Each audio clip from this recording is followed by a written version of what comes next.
నేను 10th క్లాస్లో ఉన్నప్పుడు అనుకుంటా మా సారు సీతమ్మ వాకిట్లో సినిమాల చెట్టు మూవీని 20 టైమ్స్ చూసా అని చెప్పారు. అప్పుడు నాతో పాటు మా క్లాస్ వాళ్ళు అందరూ కూడా రియాక్ట్ అయ్యారు. ఎలా అంటే, ఇంత బోరింగ్ సినిమాని 20 టైమ్స్ చూసారా సార్ అని. ఈ మూవీ నేను 6th ఉన్నప్పుడు రిలీజ్ అయింది. అప్పుడు ఈ మూవీ అర్థం కాలేదు, పైగా బోరింగ్గా కూడా అనిపించింది. బట్ రీసెంట్గా మూవీ ఎందుకో చూడాలనిపించింది. చాలా ఇయర్స్ తర్వాత చూసా కదా, అప్పుడు ఈ మూవీ అర్థం కాలేదు, కానీ ఇప్పుడు అర్థమైంది. మూవీ ప్రతి సీను ప్రతి డైలాగ్ కూడా రియల్ లైఫ్ని బేస్ చేసుకొని ఉందని.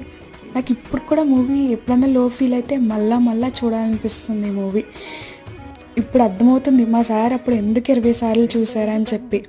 ఇప్పుడు రీల్స్ అండ్ షార్ట్స్లో కూడా ఈ మూవీ గురించి కొన్ని SVAC is life is an emotion and everything అని వస్తుంటే చాలామంది కనెక్ట్ అవుతున్నారు. ఇప్పుడు నేనే కాదని అనిపించింది.